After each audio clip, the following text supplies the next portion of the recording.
Hemos tenido este tiempo de Pascua y antes estábamos hablando de algo muy puntual, de que Jesús iba a... Ayúdenme, vamos, ¿no se acuerdan? Ponme el PowerPoint, la primera placa. ¿Ah? Al templo, muy bien. Al templo, ¿se acuerdan que él sacaba a quiénes del templo?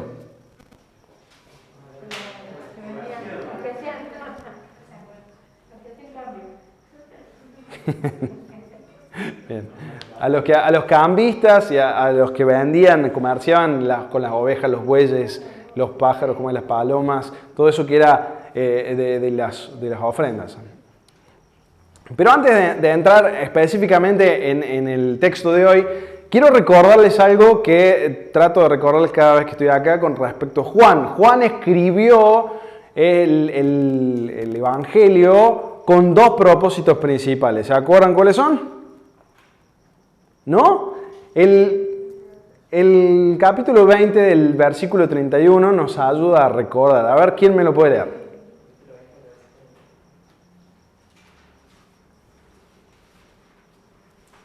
Capítulo 20, versículo 31. ¿Quién lo puede leer? Rápido. Pero estas se han escrito para que creáis que Jesús es el Cristo, el Hijo de Dios, y para que creyendo tengáis vida en su nombre. Entonces, hablamos de que tenía dos propósitos principales el Evangelio de Juan. Juan específicamente escribió estas cosas para que podamos tener una idea de quién es Jesús. Juan se va a centrar en la vida de Jesús específicamente a través del punto de su deidad. O sea, todo lo que él va a decir tiene que ver con la deidad de Jesús. Él va a presentar al Hijo de Dios, él va a presentar la divinidad de Cristo, él va a presentar a esta persona que es Dios hecho hombre. Y todo eso con el segundo propósito, que es evangelístico. ¿Qué es qué?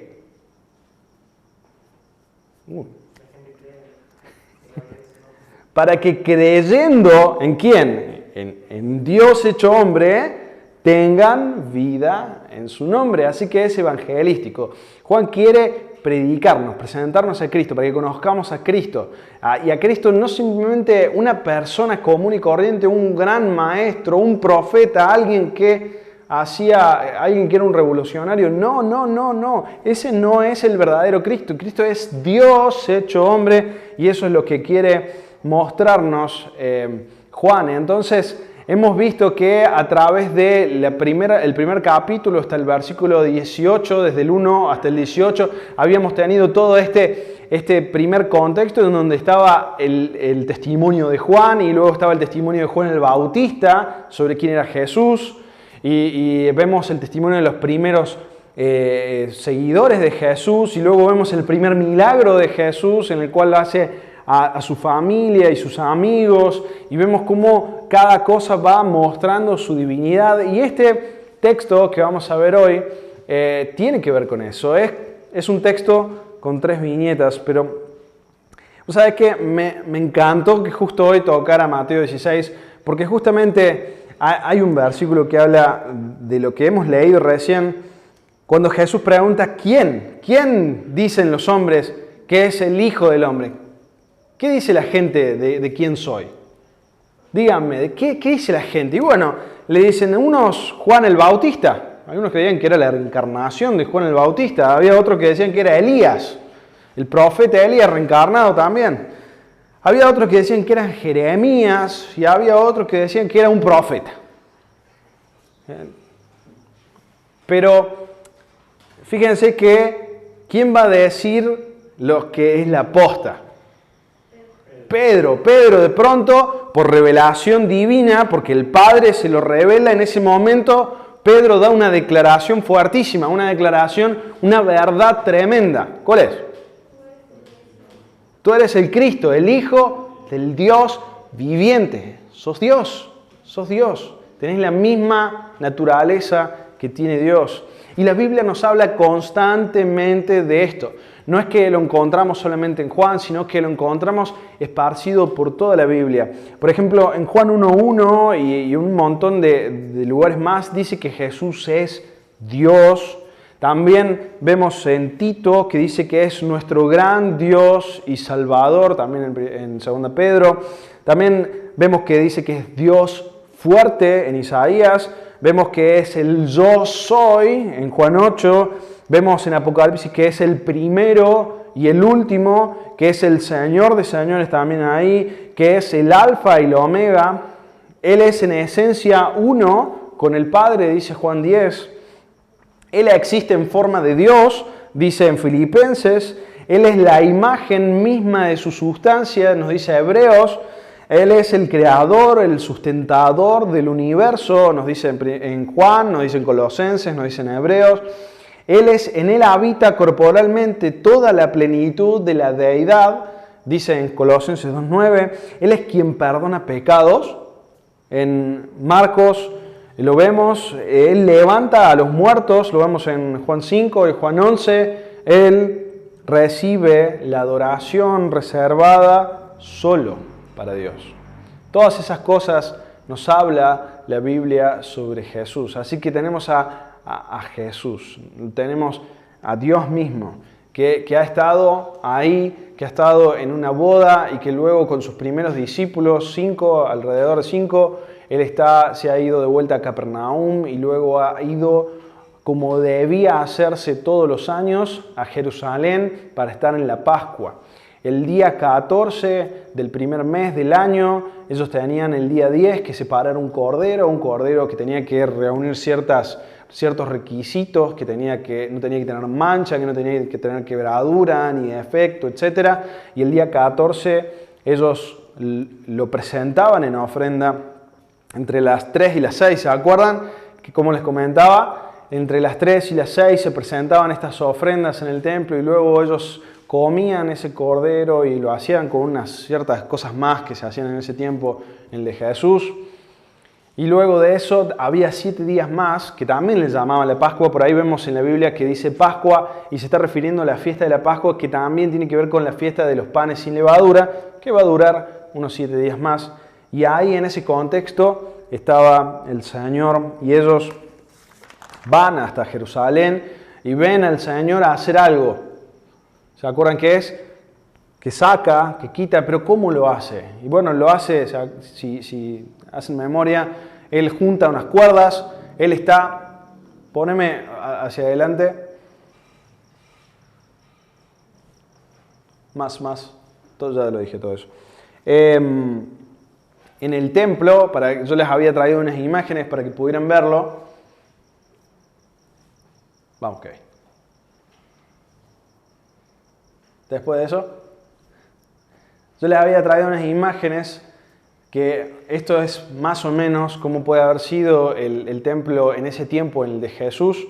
Era algo grande, inmenso, era algo espléndido, era algo digno de admirar. Había turistas que venían a verlo de cualquier parte, pero todos los que eran judíos, que estaban esparcidos por todo el Imperio Romano, iban todos los años, en la misma fecha, el mismo día, a presentar sus ofrendas de las 3 a las 6. Y se acuerdan que decíamos de que había decenas de miles de personas, quizás 30, 40, 50 mil personas en un momento dado. Y entre medio de eso tenías a los comerciantes, a aquellos que estaban haciendo este negociado en el cual los sacerdotes se habían puesto de acuerdo para no aceptar ninguno de los animales que traían la gente de afuera. Solo se podían aceptar los que eran de ellos, los que ellos vendían, y por supuesto, infladísimos los precios. Entonces ellos robaban a la gente, robaban literalmente, porque la gente quizás se acercaba con un cordero que cumplía los requisitos, y lo mismo ellos iban a rechazarlo para que compraran el cordero de ellos, que era a un precio sumamente inflado. Y también teníamos a los cambistas que estaban ahí por una necesidad. El templo solo aceptaba una cierta moneda para ofrendar. Ellos tenían que ofrendar todos los años una cierta cantidad, y entonces cuando se acercaban a hacerlo le decían: no, tiene que ser con la moneda de acá, tiene que ser con esa moneda que se ofrende. Y entonces ellos decían: bueno, vengo del otro lado del mundo, necesito a alguien que me cambie dinero por de acá. Y entonces el negocio del cambista que estaba ahí, que tenía que cambiar monedas, y ganaba una partecita bastante grande de lo que cambiaba, hasta un 15%. Era una guasada. Y entonces la gente también se veía robada y se veía presa de eso porque no podía hacer nada para poder salir de eso. Ya habíamos visto que Jesús entra en esto, bueyes, imagínense, corrales. La siguiente imagen nos muestra esto, que era la línea hasta donde podían ir los gentiles. Los gentiles llegaban hasta acá. De acá para adentro no podían pasar. No, este es el templo de Salomón. Así era el templo de Salomón. El templo de Salomón era impresionante. No estamos hablando de este templo, sí, algo que quería remarcar. No estamos hablando de este templo cuando hablamos de que Jesús fue al templo y lo limpió, sino que estamos hablando del segundo templo. ¿Se acuerdan del segundo templo? ¿Se acuerdan que vuelve Nehemías y junto a Josué, junto a otros más, reconstruyen un templo que los viejitos miraban y decían, volvete un poquito. Los viejitos miraban y decían, eso era el templo de Salomón. Esa majestuosidad, y imagínense en el momento en que reconstruyen solo la parte del medio.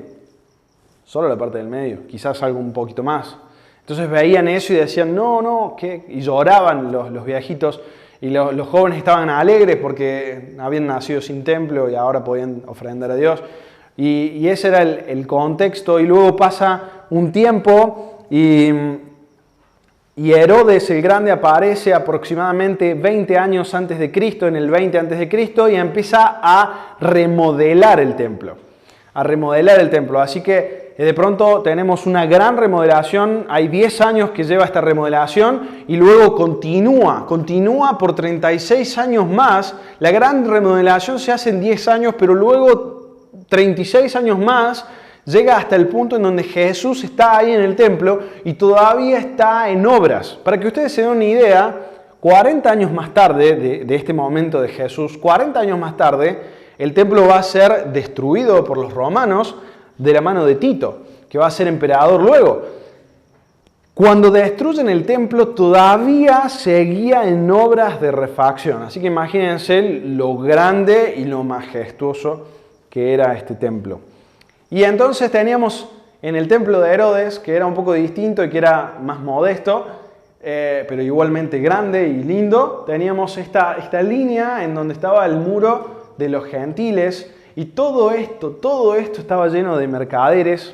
Y entonces el Señor empieza seguramente todo esto de acá, y quizás hasta adentro también, habíamos dicho, haya mercaderes, bueyes, palomas, todo el comercio que había. Y entonces el Señor agarra un par de cuerdas y los saca todos. ¿Se acuerdan cómo habíamos visto que eso era un milagro? Porque Él los saca sin tener que hacer nada más que eso. Agarra un látigo, tira las mesas y la gente sale. Sale sin generar revuelos. Porque aproximadamente había, como mínimo tenía que haber 300 policías del templo. Como mínimo. Ese día seguramente había el triple. Así que estaba toda esa policía ahí chequeando de que no hubiera ningún disturbio y teníamos al lado a los romanos chequeando que no hubiera disturbios y mandaban soldados si surgía algún disturbio y estaban todos ellos y ninguno aparece en esta escena en donde el Señor saca a todo el mundo. Él lo saca con una autoridad divina y era por eso que mencionábamos de que eso era un milagro. Él no tiene que lastimar a nadie, no hay necesidad de eso. Sí se genera un revuelo, la gente de pronto empieza a salir en masa, se empiezan a perder los bueyes, se empiezan a volar las palomas, empieza a haber un tremendo descontrol, pero nadie se golpea, no hay heridos y tampoco aparece la policía. Tampoco aparece. En ningún momento se nos dice que hayan arrestado a Jesús ni nada por el estilo, simplemente sale. Y veíamos cómo esto era la autoridad del Señor, la autoridad que tenía Él y el celo por la santidad de la adoración. Él estaba en contra de la adoración y es por eso que en este primer punto Él tiene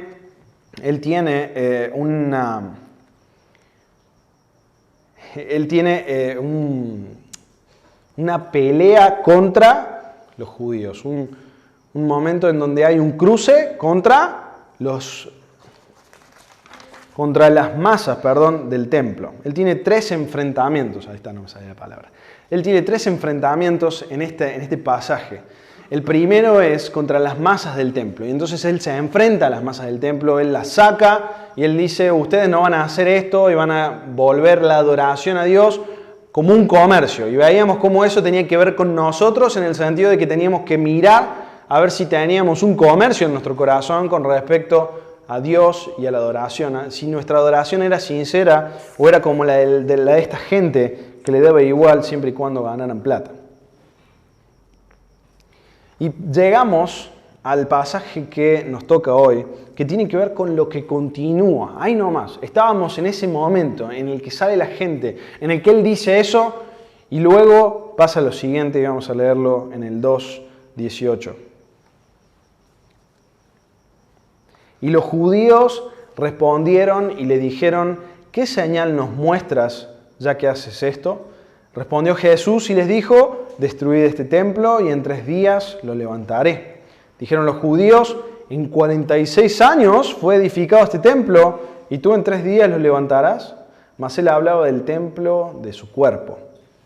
Por tanto, cuando resucitó de entre los muertos, sus discípulos se acordaron que había dicho esto y creyeron la escritura y la palabra que Dios había dicho. Y acá vemos que se le acercan, dice, los judíos, le dice, respondieron y le dijeron.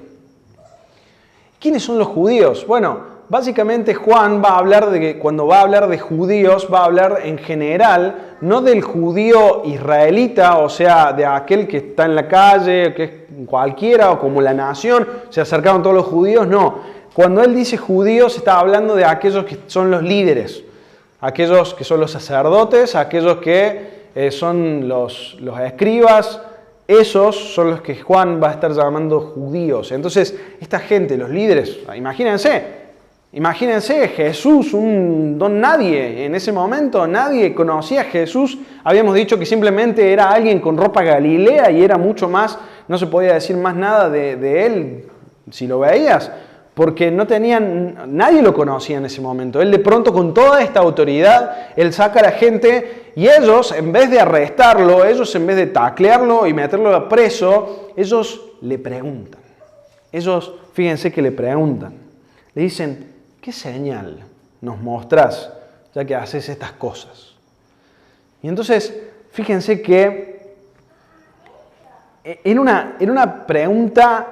No era una solicitud de información, no era que estaban pidiendo información, señal para saber y decir, bueno, está bien. No, ellos estaban retando su autoridad. Ellos estaban diciendo, ¿quién sos vos? ¿Quién sos vos? Que venís y sacás a todo el mundo y revolucionás el templo que no te corresponde a vos revolucionar. ¿Quién sos? ¿Quién sos? Estaban sorprendidos por la demostración divina de autoridad que tenía el Señor que había hecho. Y esta solicitud era sumamente necia. Simplemente ellos querían señal, porque no les había bastado lo que acababan de ver. Porque en realidad no querían creer, porque en realidad no querían hacer lo que el Señor decía que tenían que hacer. Ellos nunca aceptaban las señales. Si se acuerdan, recién leímos en Mateo 16 que ellos siempre pedían señales. ¿Se acuerdan? Arrancaba así el capítulo 16. Siempre pedían señales. Y Él les dice, no va a haber ninguna otra señal. Salvo la de Jonás, ya lo vamos a ver. Pero ellos se acercan de esta forma. Ellos están en esta actitud, en una actitud de irreverencia, de una actitud de no arrepentimiento. En Juan 12 dice, pero a pesar de que había hecho tantas señales delante de ellos, no creían en Él. El Señor hacía señales, pero ellos no querían creer. Y entonces se acercan a Jesús y le dicen, ¿qué señal haces? ¿Qué señal? Bueno, algunos comentaristas hablan de que cuando ellos piden señal, ellos quieren algo astronómico que pase. Quizás que se mueva la luz del sol, quizás que aparezca la luna, quizás que haya un cometa, no sabemos, pero ellos algunos comentaristas dicen que cuando querían señal, ellos pedían una señal astronómica, una señal que fuera como impactante. Y sin embargo el Señor hacía este tipo de señales en las que curaba a alguien, en las que sacaba un demonio, en las que perdonaba pecados, pero esas no eran señales para ellos celestiales, eran señales terrenales. No querían creerlas, no las querían creer. Y ellos, en vez de arrepentirse, Él les acaba de decir que la adoración que ustedes están haciendo hoy en el templo es hipócrita, sumamente hipócrita. Han hecho un negocio de la adoración. Están yendo en contra de lo que Dios quiere. Están avergonzando a Dios cuando ustedes están llevando a cabo esta Pascua en la que miles de personas de pronto están afuera. Ellos se acercan para decirle, ¿qué señal? ¿Quién sos vos? No hay arrepentimiento en sus corazones, sino que hay maldad. Y se negaban a admitirlo, no querían admitirlo. Ellos no querían saber nada. Y luego el Señor les va a dar una respuesta bastante enigmática, porque no le estaban preguntando esto. Pero sin embargo Él les va a dar esta respuesta que nos dice acá. Dice, destruid este templo y en 3 días lo levantaré. Creo que tanto ellos como nosotros nos hubiéramos quedado pensando a qué se refería el Señor cuando decía esto. ¿Por qué Jesús diría esto? Pero en realidad creo que los discípulos también se preguntaban lo mismo. Deben haber quedado tan descolocados como aquellos judíos que vinieron a decirle esto. Y el Señor quizás estaba hablando como hacía con las parábolas. ¿Se acuerdan que cuando Él da una parábola, Él escondía el significado a propósito para que fueran y le preguntaran? Y Él, cuando le preguntaban, Él las aclaraba. Y entonces Él lo que quería era eso, que fueran y le preguntaran. Y era para que aquellos que estaban ahí por las señales no entendieran la verdad. Y entonces, creo que lo mismo hace acá. Él quiere esto. Y sin embargo, ellos no le van a preguntar más nada. Pero los discípulos sí. Seguramente se acercaron en algún otro momento y le preguntaron de qué se trataba esto que Él había dicho. Y el Señor les debe haber explicado cómo luego lo empieza a hacer sistemáticamente, diciendo que Él tiene que morir y tiene que resucitar. Y que eso es, pero quedó ahí.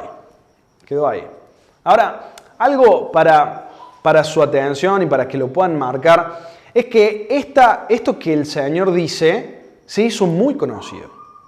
Se hizo muy conocido al punto de que pasan 3 años, y cuando estamos al frente del Sanedrín, en el cual el Señor está ahí atado, lo han arrestado, traen a testigos falsos y hay uno que dice esto, que lo han traído porque ha recordado que Él dijo, y lo malinterpretan totalmente porque son testigos falsos, Él dijo que iba a destruir el templo y lo iba a reconstruir en 3 días. Y sin embargo el Señor no le dice eso. Muy lejos de decir eso. Primero que no lo había entendido y segundo que dice que ellos iban a destruir este templo. Quizás hasta hizo alguna señal con las manos, no lo sabemos. Pero dice, destruid, ustedes destruyan este templo y en 3 días lo levantaré. ¿Quiénes iban a destruir? Los judíos. ¿Y quién lo iba a levantar? El Señor. Y esto se corrió la voz. Un desconocido que decía esto al frente del Sanedrín, al frente de esta gente. Había mucha rebeldía, había mucha incredulidad en esta gente. Al punto de que se agarran la cabeza y dicen, a ver, no entiendo, ¿qué estás diciendo? 46 años pasaron para que este templo fuera construido. Hace 46 años que está en obras, eso es lo que está diciendo ahí. En 46 años fue edificado este templo. No está hablando de Salomón, no está hablando de cuando volvieron de Babilonia, sino que está hablando de la refacción de Herodes. 46 años han pasado y se ha edificado toda esta maravilla que veíamos en la imagen. Y en 3 días lo vas a levantar. Y entonces vemos su incredulidad. No querían entender. Directamente. Directamente no querían entender. En Mateo 12, el 39 y 40, dice lo siguiente: la generación mala y adúltera demanda señal, pero señal no le será dada, sino la señal del profeta Jonás. ¿Se acuerdan? Recién lo leímos en Mateo 16, pero acá lo explica. Porque como estuvo Jonás en el vientre del gran pez 3 días y 3 noches, así estará el Hijo del Hombre en el corazón de la tierra 3 días y 3 noches. Así que acá vemos cómo ellos pedían señal, pero en realidad no se les iba a dar lo que ellos pedían, porque no querían reconocer la gran señal. Y no la iban a reconocer, de hecho. El Señor iba a resucitar y no la iban a querer ver, y le iban a negar. Y el Señor le dice: miren, esto es lo que va a pasar. Ustedes van a destruir este templo y en 3 días lo voy a levantar. Y acá estamos también ante el segundo evento de estas 3 viñetas que nos presenta Juan. La primera es la divinidad de Jesús a través del poder de su autoridad, del celo por la adoración correcta. Luego vemos en esta segunda cómo Él predice el futuro. Fíjense, Él está prediciendo el futuro. Él está diciendo: esto va a pasar. ¿Y pasa? Claro que sí. Pasa eso. Porque Él es Dios. Él es Dios. Así que no van a tener más señal que esta. La señal de que voy a resucitar. Y cuando llega el momento, el Cordero perfecto es sacrificado y va a dejar obsoleto el uso del templo en Jerusalén. Y además la resurrección del Señor triunfante va a servir de fundamento para un nuevo templo espiritual en su lugar, que es su iglesia. Entonces, ellos no lo van a entender. Y los discípulos estaban ahí también, mirándolo, y no entendían mucho, pero luego van a entenderlo. Cuando Él resucita, ellos van a entender claramente las cosas. Y se van a acordar y van a creer. Fíjense lo que dice. Dijeron: mas Él hablaba del templo de su cuerpo. Por tanto, cuando resucitó de entre los muertos, sus discípulos se acordaron que había dicho esto y creyeron la Escritura y la palabra que Jesús había dicho. Ellos creyeron cuando llegó el momento en el que lo vieron de vuelta al Señor. Cuando se cumplió esto que Él estaba diciendo. Ellos creyeron. Y creyeron en la Escritura. Y puede significar que creyeron en específicamente las Escrituras que dicen que Él iba a resucitar, o creyeron como un todo, no sé, pero creyeron en la Escritura y la palabra que Jesús les había dicho. El Señor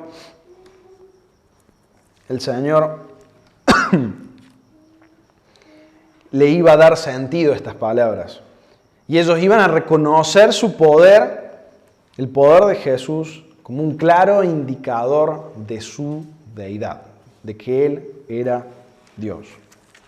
Y por último, Él se va a enfrentar en estos 3 enfrentamientos. Número 1, se enfrentó a las masas. Número 2, se enfrentó a estos judíos, que eran los líderes judíos. Y número 3, Él se va a enfrentar a los que decían que creían en Él. Vamos a leerlo, dice del 23. Estando en Jerusalén en la fiesta de la Pascua, muchos creyeron en su nombre y viendo las señales que hacía. Pero Jesús mismo no se fiaba de ellos porque conocía a todos y no tenía necesidad de que nadie le diese testimonio del hombre, pues Él sabía lo que había en el hombre. Y vemos cómo estando en Jerusalén en la fiesta de la Pascua, y esto es que Jesús se quedó a esos 7 días que eran la fiesta de los panes sin levadura. Entonces, Él se queda ahí y empieza a hacer señales, otras señales, más allá de la que hizo en el templo. Él hace más señales. Juan nos dice después que no todas las cosas que Jesús hizo han sido escritas ahí en el capítulo 20, porque si se escribieran todas no alcanzarían los libros que hay en el mundo para escribirlas todas. Entonces Él siguió haciendo señales ahí y muchos creyeron en su nombre, dice, viendo las señales que hacía. Por estas señales se acerca gente, se empieza a acercar gente que dice, yo creo en vos, yo creo en vos, yo creo en vos. Y entonces vemos ahí que Jesús dice, no se fiaba de ellos. Y acá nos da una descripción de algo que nosotros tratamos de repetir constantemente, de la fe superficial o la fe no sincera, una fe muerta. Me hacía gracia que el verbo que usa Jesús ahí, que en realidad usa Juan, de que no se fiaba de ellos cuando habla de Jesús, es el mismo verbo, conjugado distinto, que el de creyeron. Esta gente creía en Jesús y Jesús no creía en la fe de ellos. Me llamaba la atención eso. Jesús no creía en la creencia de ellos. Jesús conocía su corazón. Esto es algo que muchas veces hemos hablado y que siempre es bueno recordarnos. Existe la fe superficial y debemos distinguirla, aprender a distinguirla. Existe gente que dice creer en Cristo, pero no es creyente, no es nacido de nuevo realmente. Miren lo que dice esta persona. Jesús consideraba que toda creencia en Él era superficial si no tenía como sus elementos más esenciales la conciencia de la necesidad del perdón y la convicción de que solo Él es el mediador de ese perdón. Se los leo de vuelta. Jesús consideraba que toda creencia en Él era superficial si no tenía como sus elementos más esenciales la conciencia de su necesidad de perdón y la convicción de que solo Él es el mediador de ese perdón. Dos cosas esenciales.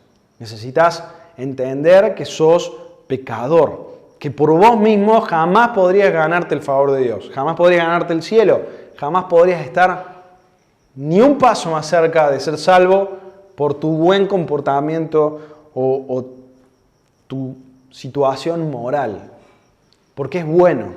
Hoy estaba viendo un video del Papa que se le acerca, era algo viejo, pero se le acerca en una conferencia con mucha gente, se le acerca un nene, le habla al oído y entonces él empieza a contar lo que el nene le ha dicho, no se animaba a decirle el micrófono, el nene le ha dicho, mi papá ha muerto y él era buena persona y nos ha bautizado a nosotros, que somos 4, eran 4 hermanitos. Entonces, el Papa, y la pregunta del nene era, ¿es mi papá salvo? Y entonces el Papa dice en el micrófono, ¿ustedes creen de que si es buena persona, Dios no lo va a salvar? Y claro, imagínense lo duro que sería decir a alguien que aquella persona que perdiste y que no era de Cristo está en el infierno en condenación eterna y ya no hay vuelta atrás. Pero es lo que dice la Biblia. Es lo que dice Dios. No lo que es políticamente correcto. Y es sumamente difícil. Obviamente es difícil para cada uno de nosotros cuando alguien conoce nuestra fe y nos pregunta, che, y el tío y el primo y esta persona que falleció, ¿dónde crees que está? ¿Qué te pasa por el corazón? Y de verdad que es duro. Pero tenemos dos opciones. Decir la verdad o mentir. Ser sinceros, decir lo que la Biblia dice o no. Y el Papa agarraba y decía, no, seguramente es salvo tu papá. A pesar de que nunca haya creído. Bien, Jesús no se fiaba de ellos. No se fiaba de ellos, porque veía que no era sincera su fe. Era una fe muerta, una fe muerta. Eso nos dice en Santiago 19. Santiago dice que hasta los demonios afirman creer en Jesús y hasta los demonios tiemblan. No por decir que soy de Jesús, soy salvo. No es la sola aprobación mental de que creo en algo que la que me hace salvo. Y él pone este ejemplo, Santiago pone este ejemplo. Hasta los demonios saben y creen y tiemblan y tienen miedo. Y saben el terror que les espera. También lo recordamos a través de las tierras. ¿Se acuerdan en Mateo cuando está el sembrador y él tira la semilla de la palabra, el evangelio, y cae sobre 4 tipos de tierra? Una es el suelo, obviamente no hay ningún fruto ahí, el suelo. La persona ni siquiera recibe la palabra. Hay otras 2 tierras más, una de espinos, otra de piedras, y hay una en la que hay fruto y es una tierra fértil. Y estas 2 de espinas y piedras, lo que está diciendo ahí es no hay fruto, no hay fruto. El único que da fruto es la tierra fértil. Pero la de los espinos la persona la recibe con mucha alegría. Y luego se vuelve, luego aparecen las riquezas del mundo y se va. Parece que ha creído en Cristo, pero cuando las riquezas llaman, entonces no lo vemos más. O cuando también aparece la aflicción, no lo vemos más. Cuando hay algo que le pasa en su vida, se entristece y ya no quiere saber más nada con Dios. Esas son las 2 tierras que están descritas ahí en Mateo 13. Gente que dice creer, pero que nunca ha sido realmente salva. Tiene una profesión de fe de la boca para afuera. No porque no crea, sino porque nunca ha sido regenerado. Nunca ha nacido de nuevo. Algo que Juan va a presentar acá, fíjense que está presentando esta falsa fe y luego va a presentar la verdadera fe cuando lo veamos en el domingo que viene con Nicodemo. Él va a presentar que debe haber un nuevo nacimiento para salvación de la persona. Pero acá está hablando del contraste. Personas que dicen creer, aparentan creer. Quizás vienen todos los domingos, quizás vienen a todas las reuniones que les digas vienen. Quizás hasta hacen estudios bíblicos en su casa. Pero no son nacidas de nuevo. Y necesitamos entender que eso existe y que es por eso que Juan dice, salieron de nosotros porque no eran de nosotros. Y aunque nos duele, salen de nosotros mostrando de que nunca habían sido salvos en realidad. Habían dicho que eran salvos. Creíamos, parecía que eran salvos, pero nunca lo fueron en realidad. A esto Santiago le llama la fe muerta, una fe sin obras. Una fe sin obras, dice, es muerta. Una fe que es de la boca para afuera. Pero realmente en el corazón no hay arrepentimiento hacia Dios. Realmente en el corazón no hay una sincera adoración íntima para con Dios. No hay buena obra, una obra agradable que lleva gloria a Dios. Porque no hay nada de eso por su condición de pecador, no salvo, no regenerado. Y ahí están estas personas que han visto señales, muchas señales, milagros, y de pronto se acercan y dicen, yo quiero creer en vos, sí, me conviene, es muy bueno. Quizá alguna muy sincera diga, sí, es eso. Pero Jesús miraba el corazón de ellos y veía que no era sincero. No era sincero como el de Natanael. ¿Se acuerdan? Natanael, él lo ve, dice, yo ahí cuando estabas en la higuera te vi. Y vi que eras un israelita, un verdadero israelita, aquel que ama a Dios, aquel que ha encontrado la fe verdadera, aquel que ha sido salvo por fe. Y sin embargo no es lo mismo acá, no es lo mismo acá. Estas personas están yendo al castigo eterno, en vez de ser justos que entran a la vida eterna. Aquellos que van a oír, en vez de bien, buen siervo y fiel, van a oír, nunca los conocí, apartados de mí, hacedores de maldad, como dice el Señor en Mateo 7. Y el punto acá de Juan es, él conocía a todos. Si alguien viene y me dice, mira, no sé si mi mamá o mi papá es salvo, o mi hermana o mi esposa, el que sea, quizás viene a mí, quizás viene a vos y te dice, y entonces se sientan y bueno, ¿qué le podríamos decir? Bueno, contame cómo es, qué hace, busca a Dios, estudia, trata de agradarle, se arrepiente de las cosas malas que hace. Y entonces me empezarás a contar y a contar lo que hace y podremos decir, bueno, parece ser alguien salvo o no da mucha idea de alguien que es salvo, quizás no lo es. Podríamos empezar a decir eso cuando reconocemos a alguien como nuevo miembro o para bautismos, algo que charlábamos con Meli cuando hacíamos el curso, con todos los que hacemos el curso siempre, es que la iglesia reconoce la fe. Reconoce la fe. Cuando ingresamos a alguien en la membresía o bautizamos a alguien, lo que estamos diciendo, entendemos que tiene una fe verdadera porque lo muestra, porque no podemos ver otra cosa más que si muestra. Vemos que su fe no es muerta porque él parece querer agradar o ella parece querer agradar a Dios de todo corazón y hace las cosas que son correctas a la luz de la Biblia. Y entonces reconocemos esa fe y lo ingresamos y le decimos hermano. Al igual que cuando no reconocemos esa fe, cuando llega el punto en donde la persona no parece tener nada que ver con Dios, tenemos que decir, no podemos reconocer más esa fe. Y eso es la disciplina. Y podríamos decir y hacer cosas, pero siempre estamos hablando de aquello que es externo. Pero el Señor no tenía nada de necesidad de esto. Él no tenía necesidad de que nadie le dijera nada. Él conocía sus corazones antes de que alguien le dijera algo. Él conocía porque es Dios. Él conocía el estado verdadero de sus corazones. Él veía al sincero, al verdadero creyente, y él veía a aquel que era de la boca para afuera, aquel que era un falso creyente.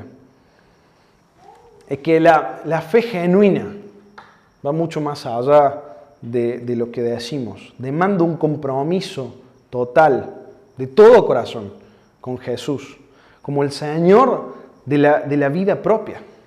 No se recibe a Jesús como solo Salvador y no Señor. Él es Señor y Salvador. Y nunca está desconectada una cosa de otra. Aquel que es salvo se somete a Cristo. Cuando veíamos en Mateo 16, el Señor dice, aquel que, leámoslo, en Mateo 16,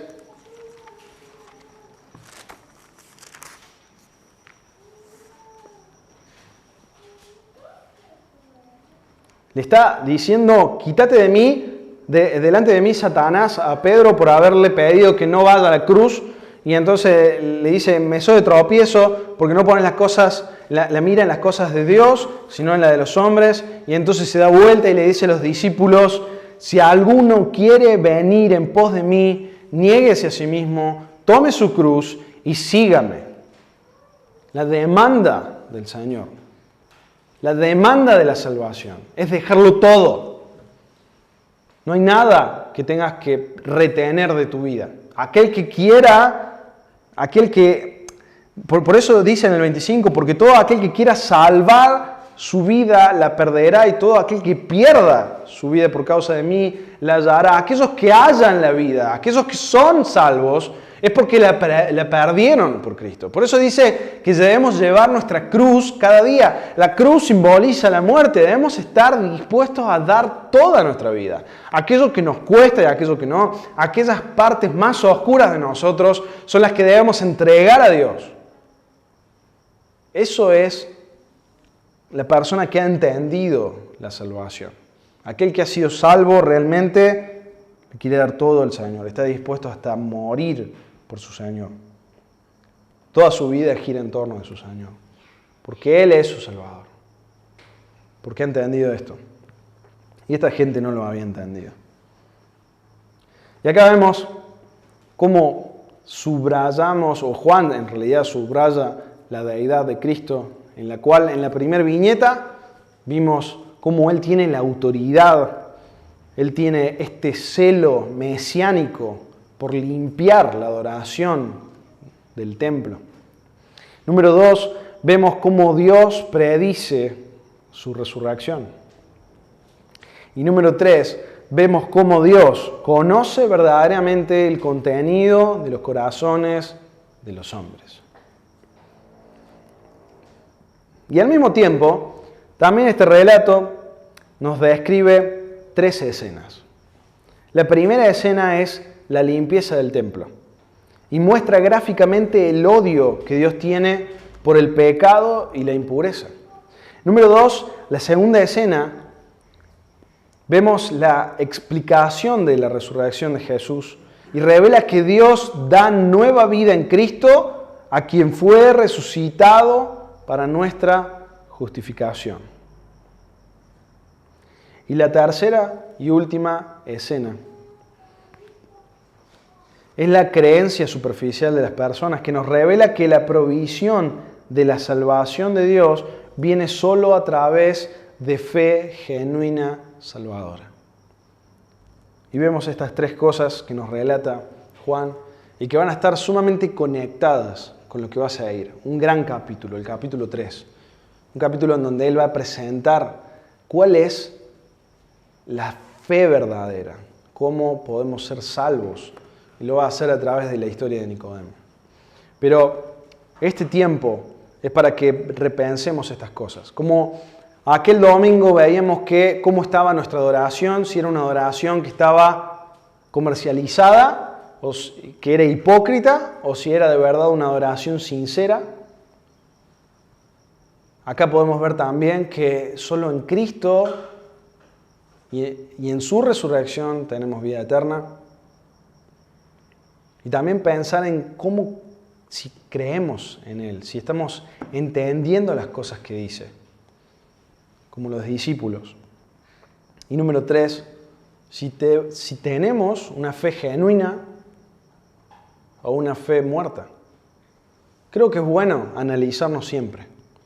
Pablo nos llama en Corintios a analizarnos, a analizar nuestra fe, a mirar nuestra fe, a preguntarnos si realmente tenemos una fe que salva. Y algunos dirán, bueno, pero me estás haciendo dudar de mi salvación. Es bueno que a veces te preguntes si sos salvo. Porque si no sos, entonces estás yendo a condenación eterna.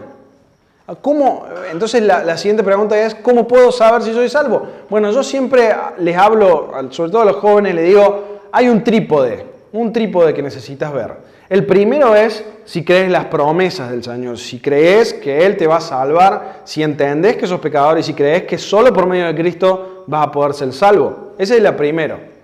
Eso es interno, es sumamente interno. ¿Crees que sos pecador? ¿Entendés tu condición perdida? ¿Crees que solamente por medio de Cristo podés ser salvo de la condenación eterna?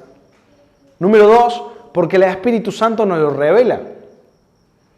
El Espíritu Santo nos da confianza de que somos salvos, nos da paz de que somos salvos, porque Él está trabajando en nuestros corazones. También es algo interno. Y por último, la última pata del trípode es externa, por tus obras. Si vos tenés una fe muerta, entonces no hay obras. Pero si vos tenés una fe genuina, habrá obras. Como lo dice en Efesios 2:10, que hemos sido no salvos por nuestras obras, porque son por gracia, sino que hemos sido salvos para buenas obras. El Señor nos ha creado para que lo sirvamos, para que lo adoremos genuinamente.